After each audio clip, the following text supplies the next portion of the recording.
Петарды, иллюминация, елки и аттракционы – все это атрибуты Нового года. Сугробы, наледи, нечищенные дороги – ощущения праздника могут изрядно испортить. Как эти два явления уживаются в Иркутске, это выяснял сегодня наш специальный новогодний гость. Ему слово. Нижнюю набережную Ангары в самом центре Иркутска перед Новым годом населили разные животные и фигурки из мультфильмов. Это арт-объекты из льда и металла, что пришлось по душе многим горожанам. О, отлично, ребята! Да, ну вообще-то, я вообще-то недавно живу здесь, но отлично.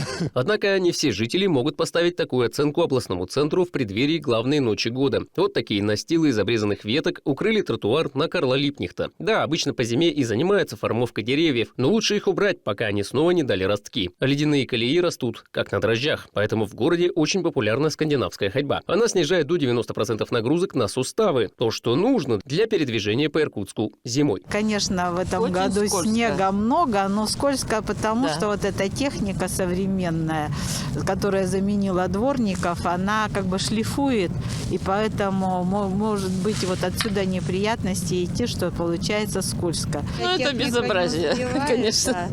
Этого бы не хотелось. Хочешь не хочешь, на тест-драйв со своей амуницией по тротуарам города на Ангаре отправился представитель регионального общества главных новогодних чародеев. Не то чтобы его можно удивить снегом, но орудие-то пропало.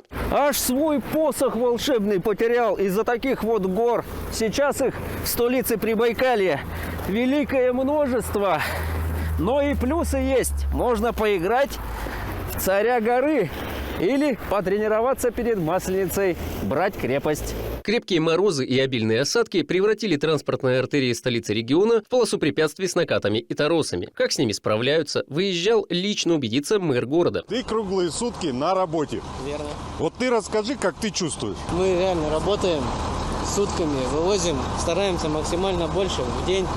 Конечно, получается меньше, чем в ночь, но в ночь стараемся максимально. Сегодня областной центр уже в обед сковали 10-бальные пробки. Ситуация на дорогах очень тяжелая. Однако, согласно статистике госавтоинспекции, в этом году количество аварий за ноябрь-декабрь в Иркутске и прилегающем районе ниже, чем годом ранее – 167 против 180. Но зима непредсказуема, иногда целая дорога может пропасть. Сколько сказочных существ уже кануло в небытии. И волшебные единороги, и могучие кентавры. Вот здесь вот дорожная зебра где-то была. Куда она делась, я никак не пойму. Будем надеяться, откопают скоро. А число ухоженных мест в городе все-таки превысит беспорядок. Должно же добро победить. Олег Федоров, Андрей Назаров, Владимир Пинаев. Новости по будням.